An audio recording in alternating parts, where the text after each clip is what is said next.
नमस्कार, आप देख रहे हैं सुदर्शन न्यूज। मैं हूं आपके साथ शिवम दत्त मेहता।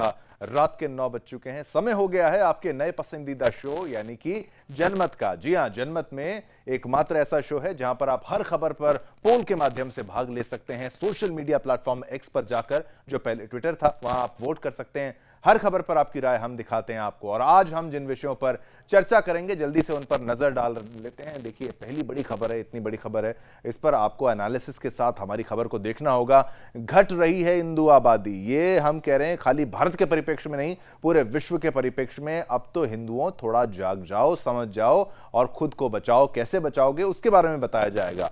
आगे बढ़ते हैं, अगली खबर के बारे में बताएंगे, जो कि हां, रूस की दो टूक है। कौन से लिहाज से और कैसे भारत की कूटनीति का सिक्का विश्व भर में कैसे चलता आ रहा है और मोदी सरकार के बाद इसमें क्या बदलाव आया है, यह भी आपको समझना होगा। इसके बाद आगे बढ़ेंगे, अगली खबर की बात करेंगे। ईडी की पूछताछ, कौन है अब शिकंजे में।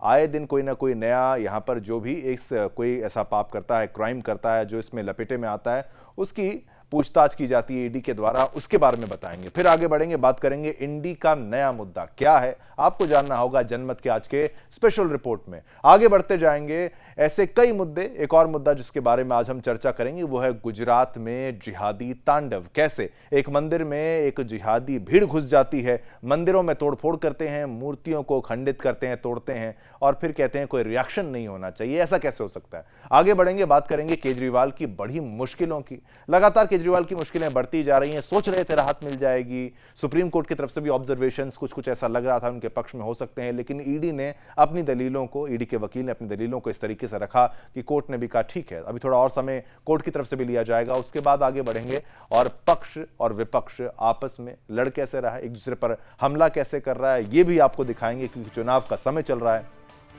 और आगे बढ़ेंगे, बात करेंगे पीओके जो है भारत का हिस्सा।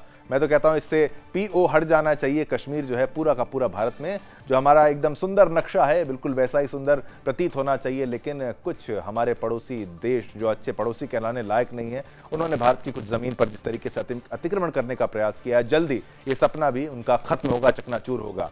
उससे आगे बढ़ेंगे, बात करेंगे उत्तर प्रदेश में लव जिहाद की। तो ये बड़े मुद्दे थे जिनके बारे में आज हम आपसे चर्चा करने वाले हैं। सभी मैंने आपको फ्लोर ग्राफिक्स के माध्यम से बताया।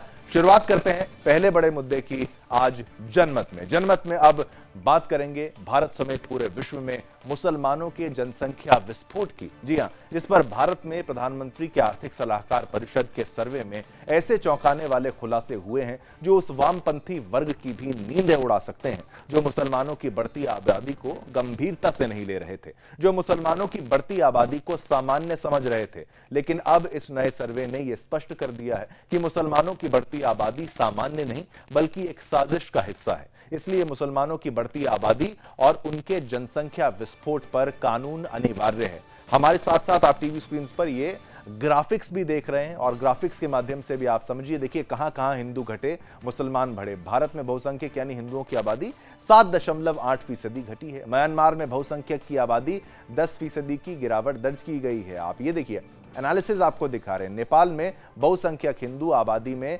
3.6% की गिरावट आई है। तो लगातार गिरावट आ रही है हिंदुओं की आबादी में। तो क्या ये कोई षड्यंत्र है, क्या कुछ आप बात है इसी समझ नहीं रहे हैं? आखिर हम ऐसा क्यों कह रहे हैं और आखिर क्या कहता है प्रधानमंत्री के आर्थिक सलाहकार परिषद का सर्वे?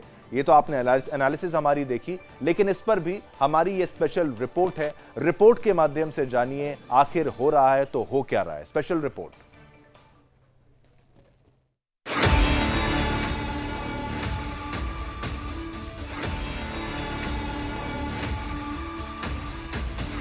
पूरी दुनिया में लगातार बढ़ रही मुस्लिम आबादी और संपूर्ण विश्व में चलाए जाने वाले हिंदू विरोधी एजेंडे के बीच प्रधानमंत्री के आर्थिक सलाहकार परिषद के सर्वे में हिंदुस्तान और हिंदुओं के लिए एक बड़ी ही डरावनी रिपोर्ट सामने आई है, जिसके अनुसार भारत में 1950 से लेकर 2015 के बीच हिंदुओं की आबादी 7.82% घटी है। सिर्फ भारत ही नहीं बल्कि म्यांमार में भी हिंदुओं की आबादी 10% तक कम हुई है। वहीं दूसरी ओर ईसाइयों और मुसलमानों की संख्या में लगातार वृद्धि हुई है। भारत में जो मुस्लिम आबादी 1950 में 9.84% थी, वो 2015 तक बढ़कर 14.09 हो गई थी। रिपोर्ट की माने तो भारतीय उपमहाद्वीप में मालदीव को छोड़कर लगभग सभी मुस्लिम बहुसंख्यक देशों में मुसलमानों की हिस्सेदारी बढ़ी है, जिसने अब भारत में रहने वाले उस बुद्धिजीवी वर्ग को भी सोचने पर मजबूर कर दिया है जो भारत में मुसलमानों की बढ़ती जनसंख्या को मजाक समझते थे। इकोनॉमिक टाइम्स की सर्वे की माने तो 167 देशों में पिछले 6 दशकों में ईसाइयों की संख्या 2.24 से बढ़कर 2.36% हो गई। सिख जनसंख्या की हिस्सेदारी 1.24 से बढ़कर 1.85 हो गई, जबकि बौद्ध आबादी में 0.05 से 0.81% की उल्लेखनीय वृद्धि दर देखी गई है। लेकिन भारत में जैन समुदाय की हिस्सेदारी 65 साल में 0.45% से घटकर 0.36% और पारसी आबादी 0.03% से घटकर 0.004% हो गई है। वहीं दक्षिण एशिया में देखें तो भारत में म्यांमार के बाद बहुसंख्यक आबादी में सबसे बड़ी गिरावट 7.82% देखी गई। प्रधानमंत्री के आर्थिक सलाहकार परिषद के सर्वे में हुए इस खुलासे से ये साबित होता है कि दुनिया के ज्यादातर देशों के साथ साथ भारत में मुसलमानों की जनसंख्या विस्फोट को नजरअंदाज नहीं किया जा सकता, जिसे रोकने का एकमात्र हथियार है जनसंख्या नियंत्रण कानून। Bureau report, Sudarshan news.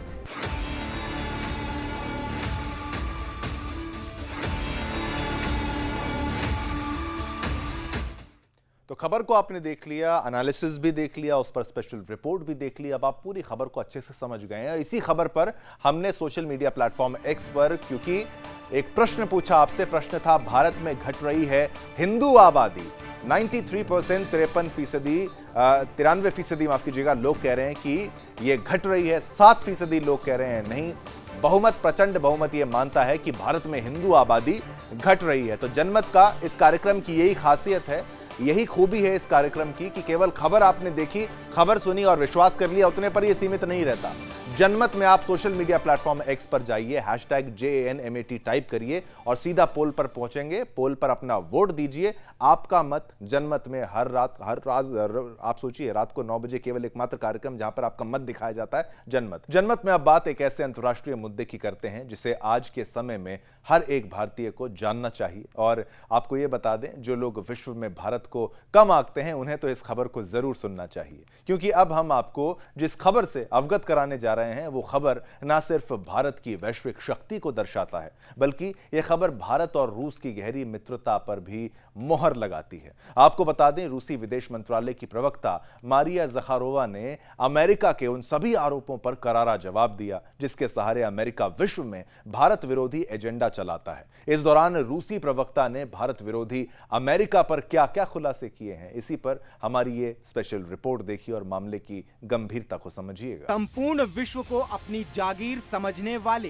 पूरी दुनिया पर अपने कानून थोपने वाले और अपने फायदे के लिए गलत को सही ठहराने वाले अमेरिका को अब रूस ने आईना दिखा दिया है, जिसने कनाडा में छिपे खालिस्तानी आतंकी पन्नू की हत्या के साजिश मामले में भारत का समर्थन करते हुए अमेरिका के हर उस आरोप को नकार दिया है जिसके तहत अमेरिका कनाडा के सुर में सुर मिलाते हुए भारत पर आतंकी पन्नू के हत्या की साजिश का आरोप लगा रहा था। इस मामले पर अमेरिका के भारत विरोधी एजेंडे को ध्वस्त करते हुए रूसी विदेश मंत्रालय की प्रवक्ता मारिया ज़खारोवा ने अमेरिका के सभी निराधार आरोपों का खुलासा किया। Your question in particular, according to our information, so far Washington has not given so far any credible information or evidence that Indian citizens are involved in the preparation of killing of some Panoon. As for the speculations, since there is no evidence, they are not acceptable. Regular groundless accusations by the US against New Delhi, and we see that they not only accuse groundlessly New Delhi but also other states. यही नहीं, मारिया ज़खारोवा ने अपने संबोधन में America के भारत पर लगाए गए उन आरोपों का भी जवाब दिया, जिसमें अमेरिका ने भारत में धार्मिक स्वतंत्रता के कथित उल्लंघन और कई अन्य मुद्दों पर भारत की आलोचना की थी। इसके साथ ही रूसी प्रवक्ता ने अमेरिका पर भारत के आंतरिक मामलों में हस्तक्षेप करने और भारत में चल रहे लोकसभा चुनावों पर प्रभावित करने का भी आरोप लगाया।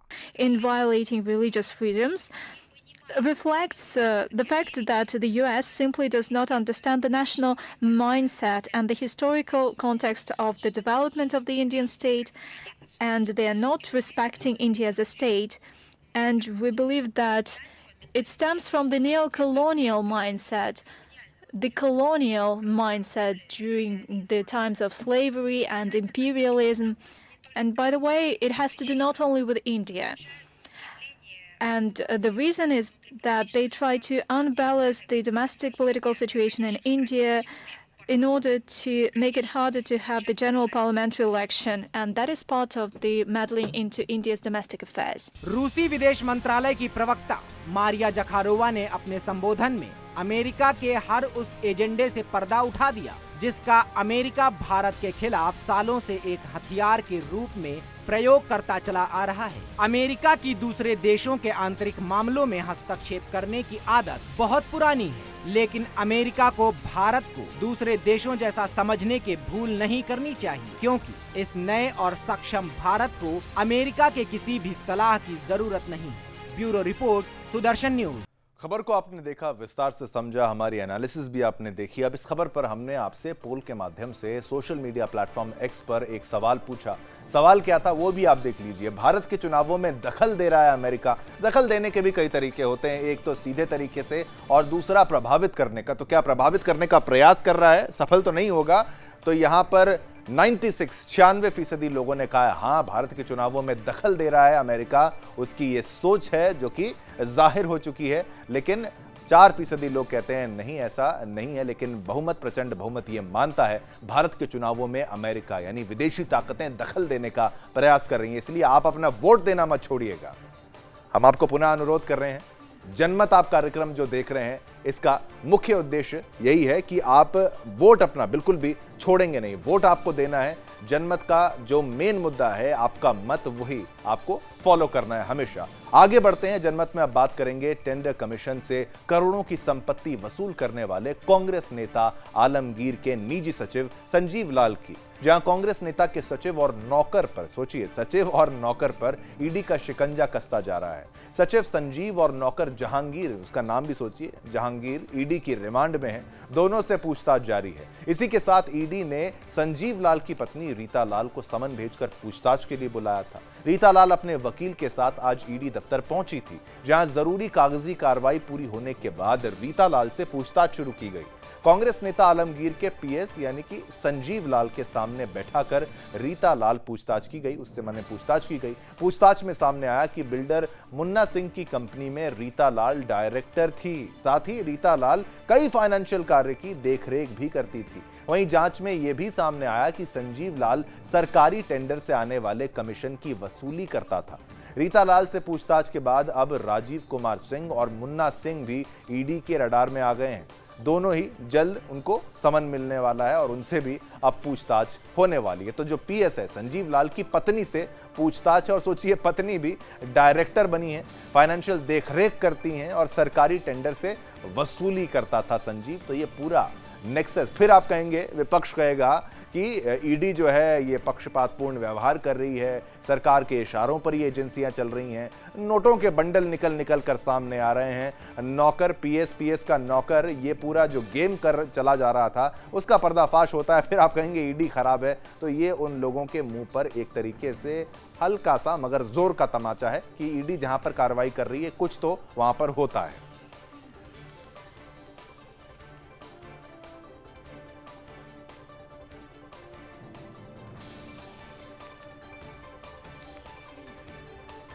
तो देखिए, जनमत कार्यक्रम में क्योंकि आपके मत की हम बात करते हैं, हम ये कहते हैं कि भाई करप्शन में कोई भी संलिप्त हो, चाहे किसी भी पार्टी का हो, सभी को जेल जाना चाहिए, चाहे एक पार्टी से जाए, कल को किसी और पार्टी से जाए। जो भी भ्रष्टाचार करता है, देश का पैसा गबन करता है, उसको सलाखों के पीछे होना चाहिए। यही पत्रकारिता का धर्म है, उसी को हम निभाते हैं सुदर्शन न्यूज में और जनमत में तो खास तौर पर। आगे बढ़ते हैं। जनमत में बात करेंगे इंडी गठबंधन की, जहां इंडी गठबंधन के नेताओं की मांग है कि लोकसभा चुनाव के प्रत्येक चरण के बाद मतदान मतदान प्रतिशत के आंकड़ों को तत्काल रूप से जारी किया जाए। इसी मांग को लेकर इंडी गठबंधन के नेता चुनाव आयोग से मुलाकात करेंगे। चुनाव आयोग को एक ज्ञापन सौंपकर कई मुद्दों पर भी चर्चा करेंगे। सिर्फ इंडी गठबंधन ही नहीं, कई विपक्षी पार्टियों ने भी चुनाव आयोग को पत्र लिखा है। पत्र में मतदान के आंकड़ों को समय पर जारी नहीं करने पर सवाल उठाया गया है। वहीं निर्वाचन आयोग ने दावा करते हुए कहा कि मतदान समाप्त होने के तुरंत बाद मतों की वास्तविक संख्या का आंकड़ा उम्मीदवारों के पास उपलब्ध है। जब उपलब्ध है फिर भी आपको चाहिए क्या है पूरी खबर, इसी पर चलिए आप हमारी स्पेशल रिपोर्ट देख लीजिए, फिर आप मामले की गंभीरता को भी जरूर समझिएगा।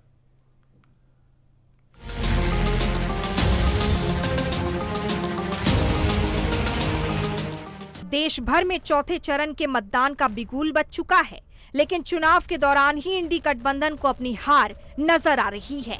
जहां इंडी गठबंधन कभी ईवीएम पर सवाल उठाती है, कभी तुष्टीकरण की राजनीति करती हुई नजर आती है, वहीं अब पहले और दूसरे चरण के मतदान में चुनाव आयोग द्वारा देरी से जारी किए गए आंकड़ों को ही इंडी गठबंधन ने अपना मुद्दा बना दिया है।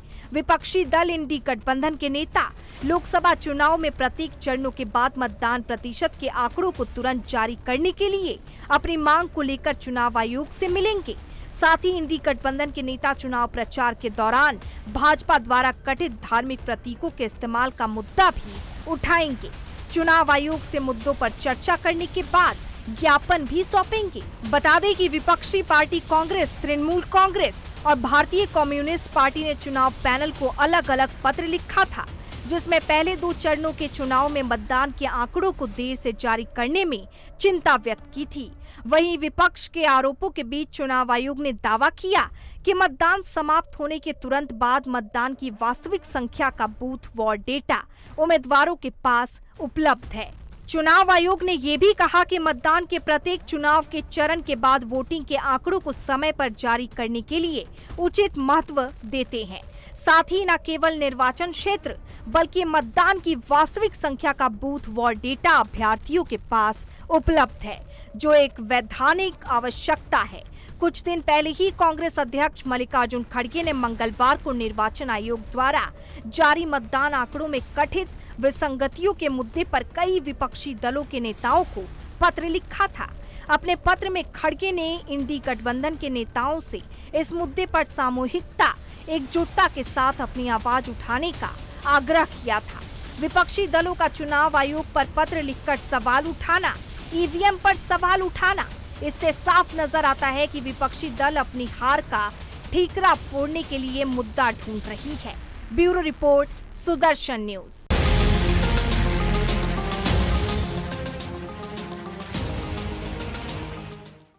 देखिए, खबर को आपने देख लिया, एनालिसिस भी समझ लिया। आइए अब जो सोशल मीडिया प्लेटफॉर्म एक्स पर हमने आपसे प्रश्न पूछा था, वो प्रश्न बता देते हैं, उत्तर भी आप देख लीजिए। जी हाँ, विपक्ष फिर फोड़ेगा अपनी हार का ईवीएम पर ठीकरा, 99%। ये तो बिल्कुल एक तरफा मैं कहूंगा, हमारे पोल्स में आते हैं 90 से लेके, लेकिन ये एकदम 99 पर चला गया है। तो आपने 99% बोल दिया है कि विपक्ष फिर फोड़ेगा अपनी हार का ईवीएम पर ठीकरा। तो देखिए, अगर कल को चुनाव का नतीजा कुछ आए, मैं कुछ नहीं कहूंगा, लेकिन ये आपकी राय है, जनता का मत है, जनमत है कार्यक्रम का नाम, इसमें आप ही पोल में भाग ले रहे हैं और आप ही का जनता जनार्दन है, सब जानती है। उन्होंने पहले ही बता दिया कि विपक्ष अपनी हार का ठीकरा ईवीएम पर फोड़ सकता है।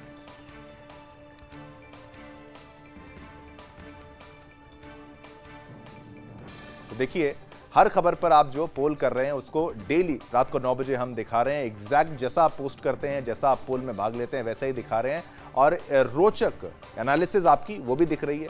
मत में जो प्रतिशत आ रहा है आपका दिखाई दे रहा है टेलीविजन पर, नेशनल टेलीविजन पर। इसीलिए कहूंगा अपने परिवारजनों को, सभी को बोलिए भाग लें पोल्स में। आगे बढ़ते हैं, जनमत में अब बात करेंगे गुजरात के अहमदाबाद यानी कर्णावती की, जहां जिहादियों का नंगा नाच देखने को मिला है। सिर पर जालीदार टोपी लगाए इस्लामिक जिहादियों ने गुजरात के कर्णावती में पिराना स्थित प्रेरणा पीठ निष्कलंकी मंदिर पर आपको बताएं हमला कर दिया। इस दौरान इन कट्टरपंथियों और चरमपंथियों ने देवी देवताओं की मूर्तियों को तोड़ा। मंदिर के अंदर उन्होंने, आप देखिए, इन्हें जो भी दिखा उसे, जो कुछ भी इनको मिला, इन्होंने तहस नहस कर दिया। जिहादियों में ना पुलिस का कोई डर है, ना प्रशासन का कोई खौफ है। ये प्रेरणा पीठ निष्कलंकी मंदिर काफी प्राचीन मंदिर है, जो 500 वर्षों से ज्यादा समय से यहाँ है। इस मंदिर से हिंदुओं की आस्था जुड़ी है। भारी संख्या में हिंदू श्रद्धालु मंदिर में दर्शन के लिए पहुंचते हैं, लेकिन ये मुस्लिम बहुल इलाके में होने के चलते जिहादियों की मंदिर पर इसमें बुरी नजर पड़ी हुई थी। इसी पर देखिए हमारी ये स्पेशल रिपोर्ट और मामले की गंभीरता को समझिए। प्रेरणापीठ यानी निष्कलंकी मंदिर पर हमला किया गया चरमपंथियों के द्वारा। इसी पर हमने आपसे सोशल मीडिया प्लेटफॉर्म एक्स पर एक प्रश्न पूछा, जिहादी बना रहे हैं हिंदू धर्म को निशाना, हाँ या ना में जवाब दीजिए। 98% 98% लोग हाँ में जवाब दे रहे हैं, 2% ना में जवाब दे रहे हैं, लेकिन बहुमत, प्रचंड बहुमत ये मानता है कुछ जिहादी सोच वाले लोग हिंदू धर्म को निशाना बना रहे हैं। बात करेंगे जेल से सरकार चला रहे दिल्ली के मुख्यमंत्री अरविंद केजरीवाल की, जहां केजरीवाल को उम्मीद है कि उन्हें जल्द ही कोर्ट से राहत मिल जाएगी। वहीं दूसरी तरफ ईडी अपना शिकंजा तेजी से कसती जा रही है। ईडी अरविंद केजरीवाल के खिलाफ कल पहली बार चार्जशीट दाखिल करेगी।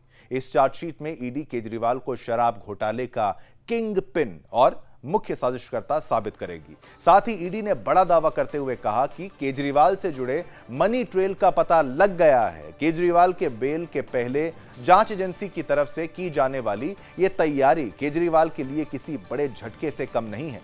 बता दें कि कल सुप्रीम कोर्ट में केजरीवाल की अंतरिम बेल पर सुनवाई होगी।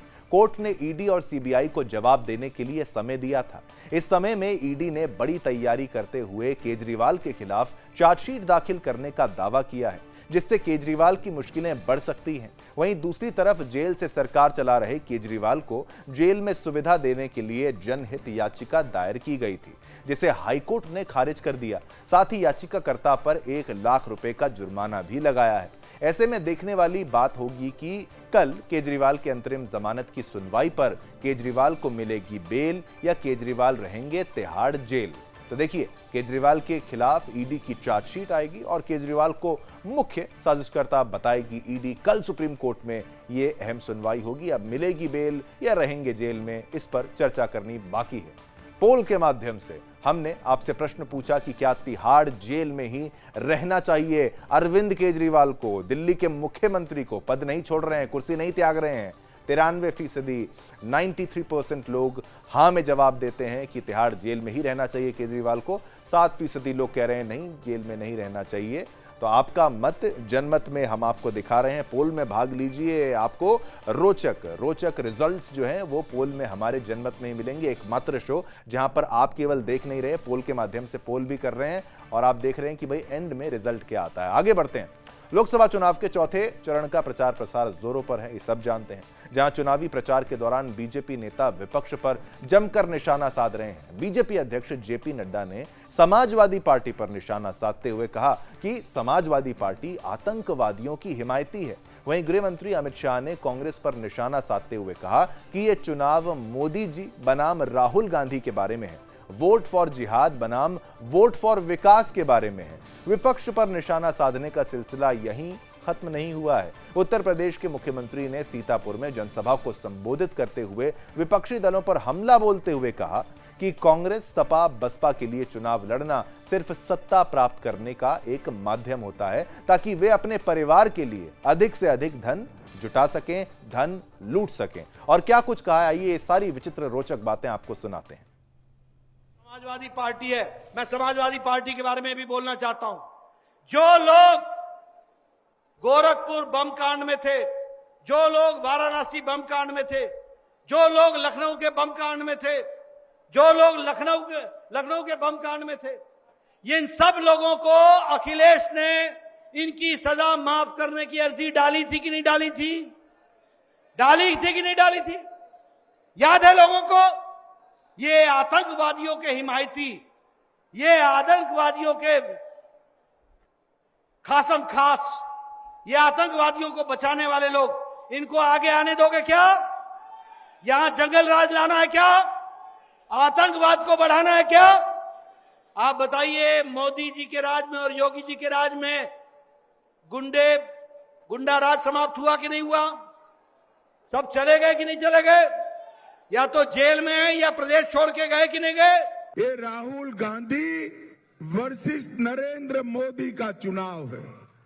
ये चुनाव वोट फॉर जिहाद, इसके अगेंस्ट वोट फॉर विकास का चुनाव है।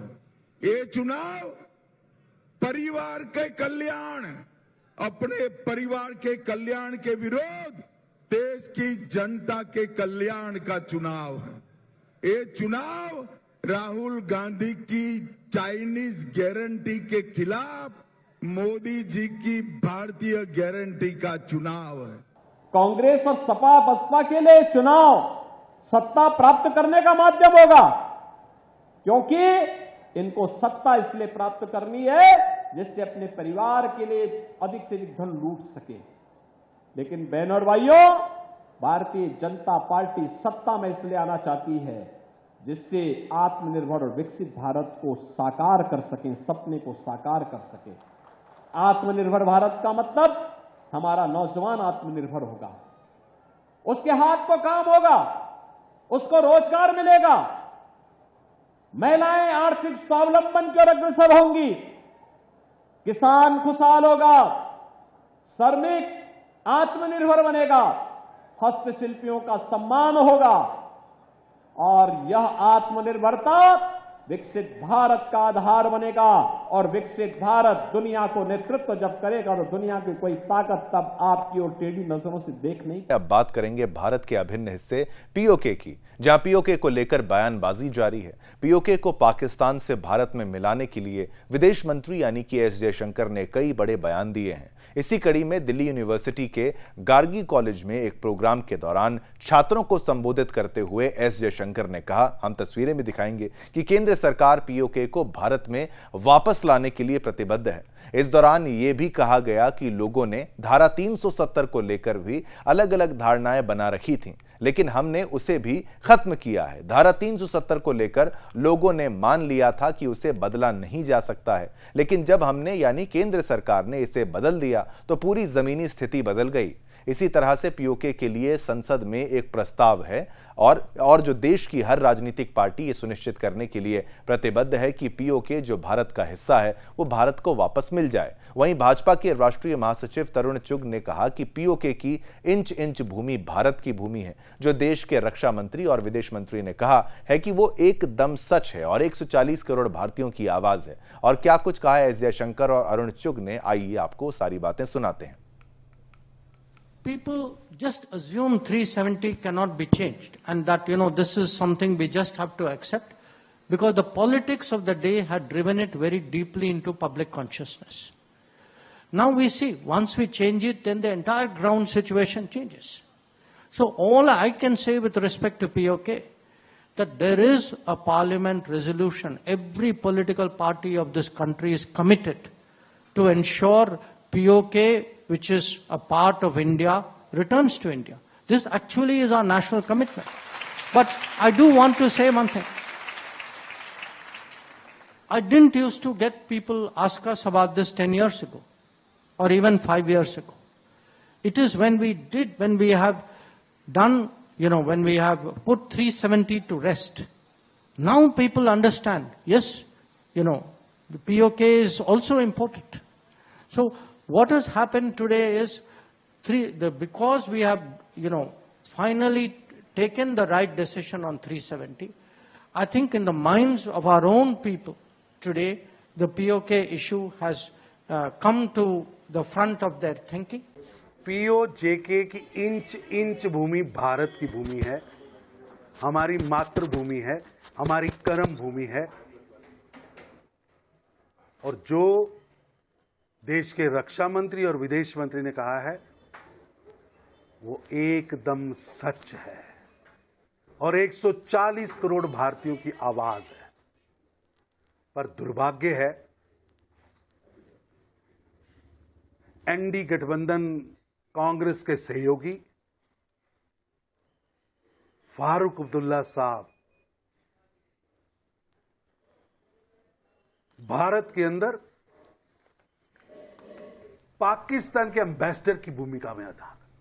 तो देखिए, खबर को आपने समझा। अब इस पर हमारा जो पोल था, पोल के माध्यम से जो प्रश्न था, पाकिस्तान के कब्जे से मुक्त होगा पीओके, हाँ में जवाब दिया 93% लोगों ने, ना में जवाब दिया 7% लोगों ने। तो 93% लोग मानते हैं कि पाकिस्तान के कब्जे से मुक्त होगा पीओके। मैं भी कहता हूं पीओ यानी पाकिस्तान ऑक्यूपाइड कश्मीर, यानी उसमें पीओ हट जाना चाहिए, केवल और केवल कश्मीर उसमें रहना चाहिए। जनमत में अब बात मानवता को शर्मसार करने वाली एक ऐसी हिंसक सोच की करते हैं जो मानव को मानव नहीं बल्कि अपने आनंद का सामान समझती है। हम बात इन दिनों भारत में बीमारी की तरह फैल रहे लव जिहाद की कर रहे हैं, जो मजहबी सोच जो हिंदू युवतियों को अपना शिकार बनाने की अनुमति देती है। शायद यही कारण है कि भारत समेत पूरे विश्व में बढ़ रही इस मजहबी सोच की आबादी दूसरे धर्मों के लिए चिंता का विषय है, क्योंकि उत्तर प्रदेश के बरेली में इसी जिहादी सोच ने एक हिंदू युवती के साथ जो भी किया है वो घटना ऐसे सोच वाले जिहादियों को पनपने की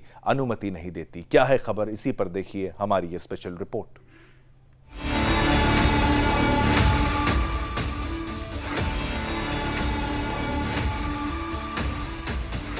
भारत में हिंदू युवतियों के विरुद्ध चलाए जाने वाले जिहादी षड्यंत्र इन दिनों अपने चरम पर है, जहां आए दिन जिहादी किसी न किसी हिंदू युवती को अपने मजहबी एजेंडे का शिकार बना रहे हैं।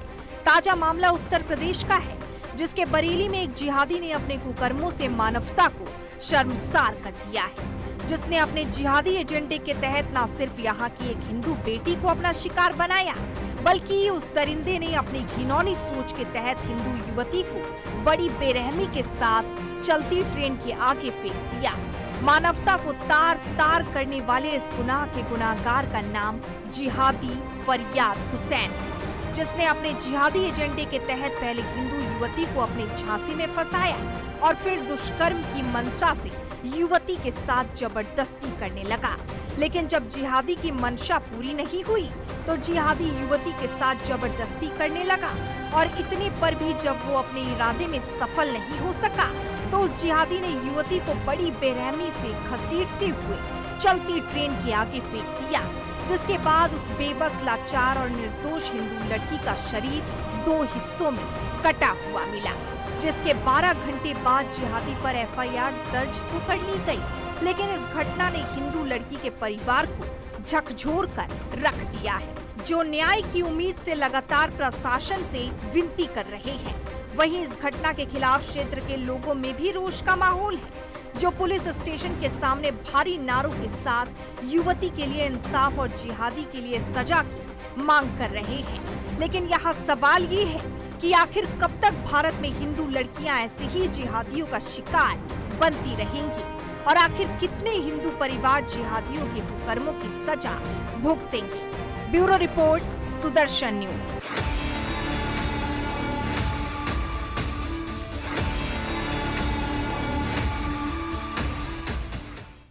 तो आपने खबर को देखा, खबर की गंभीरता को भी समझा, और हमने पोल के माध्यम से आपसे जो प्रश्न पूछा वो भी देख लीजिए, ताकि हम भी तो समझे कि हम हर रोज जो मुहिम चलाते हैं, आपको अवगत कराते हैं लव जिहाद से, क्या आप भी उस बात से सहमत हैं कि नहीं।